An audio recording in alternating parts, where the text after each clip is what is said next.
Hey guys, Grapes Life here. Today I'm going to be talking about the car accident that almost killed me. Let's get right into it. Alright, so basically it was near the end of May and senior trip was about 1 week away. Our graduation date was 2 days after senior trip. And so one day I'm in class, my English class, and this guy just comes in and he just spits a bunch of BS about this trip and basically starts selling it up like it's the shit. So I was pretty hyped up about the shit. The plan was for the trip was the bus arrives at 3 a.m., picks us all up, and then all the seniors basically get to go to Six Flags in LA, Disneyland, and after that, like, they go into the Disney hotel, like some BS. Then they have a beach day where they could just go around and do whatever fuck they want on some bikes. That's pretty much the whole trip, and I thought it was pretty cool until he broke price tag to us, which was $600, and I had to pay for my own trip, and I didn't have $600 just to drop like that. So I was like, okay, everyone's going, and I want to go. This was about like 2 weeks after I bought my new car. It was an Acura TSX, and it was nice as fuck. Basically, I started planning out my own trip that night, and I tried to make it as similar as possible. But the one thing that I really didn't fucking need was Disneyland. Like, bro, I was fucking 18. I'm not a fucking child. You know what I mean? I don't want to go on some teacup, spin around for a few rides, and then wait in another line for that shit. My plan just ended up being Six Flags, then to the beach. I also had a car for wherever the fuck I wanted to go. And the whole trip ended up costing me about $300. We had gotten an Airbnb, bought our Six Flags tickets, gas. We were already under the budget, and so it was $300 for each of us, half the budget of this. My homie's plan was to bring up a decent amount of weed to make his money back on the trip because they had drug dogs that actually searched students when they hopped on the bus because my school was not a good school. The day we're going on the trip, I had a night shift. Basically, my schedule that day was 8 a.m. I woke up, went to school till 3. At 4 p.m., I went to my job, and then I got off at 11 p.m. After when I got back home, my home was pretty close to work. I got home around 11:15, fell asleep for an hour, woke up around 12, and then I called up John, and I was like, hey John, are you ready to go? And he was just like, yeah, I'm ready to go. Just meet me at my friend's house. I go to his friend's house, and he comes out, you know, being John and shit, got the weed in his gooch, because that's just his thing. He hops in the car, and his friend comes up to the window, and he's like, hey, drive safe, really late, remember that. In my head, I'm just thinking like, alright, yeah, shit, drive safe, like, I got this shit, you know what I'm saying? Like, I never got in a car accident before, I don't give a fuck. And at this point, I only had 1 hour sleep, and it was 1 a.m. And our drive was from Sacramento to LA, which, from my experience, took about 9 to 10 hours. We start driving and do a little stop here and there to smoke up and rejuvenate our brain. And on the way, I'm just like, hey, do you want to go to Santa Cruz? Because in my head, I was picturing Sacramento going to LA. We're gonna pass by Santa Cruz. Why not just make a pit stop there? Turns out this pit stop was fucking long as shit, and actually it's extended our drive 2 hours. But I didn't have any experience. It just looked like a basic map to me. So we drive into Santa Cruz, look around the town, and it's just dead fucking empty. There's nobody on the streets. All the lights are out.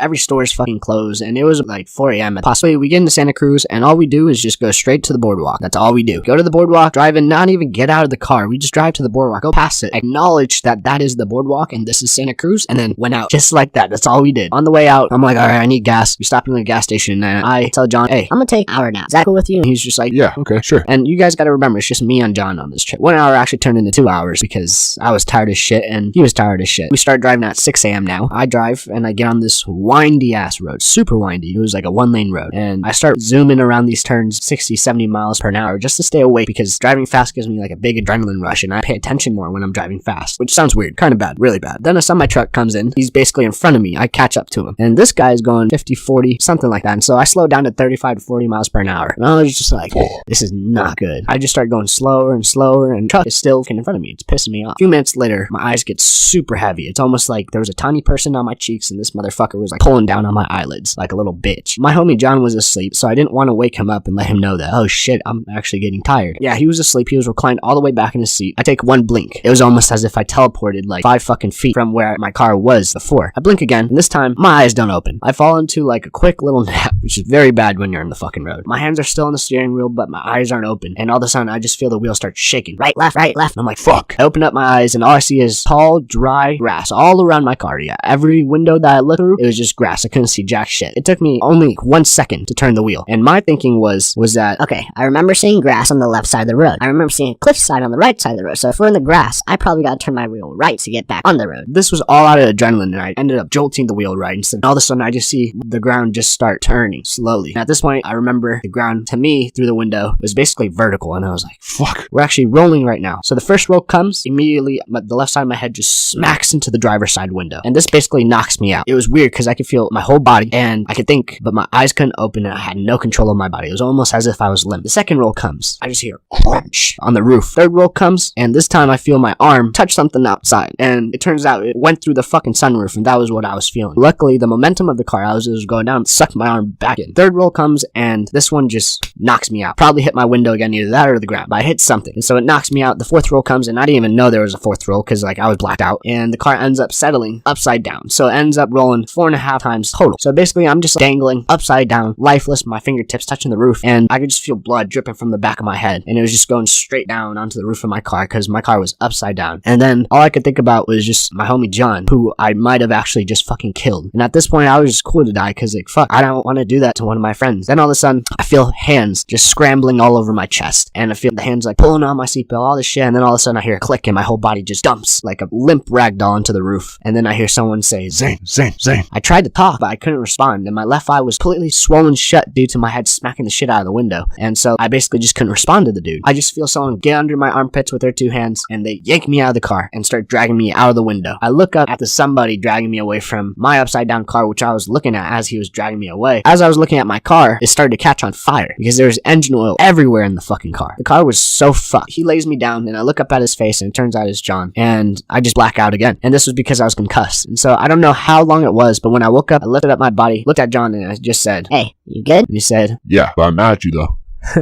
it took all my strength in me just to look up and say those words, because right after that, I just laid back down, blacked the fuck out again. And next thing I knew, the paramedics were like telling me, "Hey, Stay with me, don't close your eyes. whoop-de-whoop." Don't close your eyes. I'm just like, What the fuck? and this cop comes up to me, right? And he's up in my face, and he's just like, How much did you have to smoke? and I said, None. and he's like, ask again. He's like, when was the last time you smoked? I responded an hour before driving, and then I just blacked out again, because shit, I didn't want to deal with the dude. I wake up in the hospital and find out that John was the one who pulled me out of the car. And honestly, if it wasn't for this guy, who like I consider a brother now, I would have been totally fucked, because I was covered in oil. What ended up happening was there was this guy driving behind us that saw the whole entire thing happen, and he was actually the one who called the cops. John tried to get the weed out of the trunk, but it wouldn't pop open, so he took the next priority, which was me. And trust me, this is not fucked up. I would do the same exact thing. Nobody wants to get fucked in this situation with the government. I ended up having a punctured lung, pretty fucked up face, and all the blood vessels in my eyes had popped. Alright, so like my eyes were basically like the devil's eyes. So at one point, the cop who had questioned me earlier came into my hospital room, and he was just like, So what do you know about the Adidas bag? and I'm like, Huh? What Adidas bag? I was just acting like a concussed person, so basically retarded, because I don't like cops because they don't treat you right. Like, I just got out of a car accident less than 2 hours ago, and you're in my room questioning me right now? Like, bro, chill the fuck out. So I know John is in the hospital too, and I end up shooing the cop away. When the nurse comes in, I ask her, Hey, can I see John? and she responds, I believe he just got arrested. I saw him getting handcuffed and locked out by the cops. and I was just like, What the fuck? meanwhile, all my other friends were on senior trip while I was in the hospital with a collapsed lung, and graduation day was 2 days away. And I was just like, how the fuck am I gonna pull this off? If they don't release me, I might miss graduation. And John's in jail right now, so he might too. News of our accident gets out quick because these teachers that we had couldn't shut the fuck up and keep it to themselves. So I have hella friends calling me up, asking me what the fuck happened. I'm just kind of annoyed at this point. So I call my dad, who I just actually met in 2018. This guy's awesome. He drives all the way up from Sacramento to Pueblo, which is 4 hours, come get me. If he hadn't done that, I probably would have had to find a ride home. On his way to Pueblo, he basically stops by the tow yard that my car's at, and he gets John's phone because it's right on the seat apparently. And so I spend a night in the hospital. Next day, they are like, Alright, you're good to go. You just gotta take it easy. on the way back, told my dad, I said, hey, you need to stop by the tow yard. Because in my head, I'm just thinking, I had some weed in there too. I'm gonna see if it's still in there. On the way back, I'm calling John's mom to see what's going on. She's like, he's getting booked. He's gonna be out soon. And she's gonna be on the way to pick him up. And so we had to pay a $60 entry fee to get inside the tow yard. Right when I get in the tow yard, I go straight to the middle compartment, which is where my weed was. And it turns out the cops didn't take it. All my weed was right fucking there. I get my weed, we start driving back to SAC. This was a day before graduation. So we get back to SAC and my face is just fucked up. It looked like my eye just like grew a planet on there. John gets back the day before graduation, the day after I get back. Graduation day comes and I'm fucked up. But all I remember, which had pissed me off, was all these douches that I never spoke to are giving me like weird ass looks. The one bitch that I remember the most was this gold digging ass Asian bitch looking at me, turning to her boyfriend and then saying, oh my god. And I'm just thinking in my head, I'm like, oh my god, what? I got in an accident, like fuck off. Graduation comes and we're all sitting there and the principal calls up my name. I'm just like, fuck yeah, I fucking made it. Walk up there, and this was the same principal that I got in so much trouble with. I saw this guy so many times, so he basically knew my face. I had the gratitude of giving this guy a handshake, taking my diploma, and knowing that I fucked over the system. That's the end of the story. This was another one of my near-death experiences. I got a lot more crazy stories, so if you guys want to hear the rest, just subscribe, like, and do what you guys do. Peace out. Great life.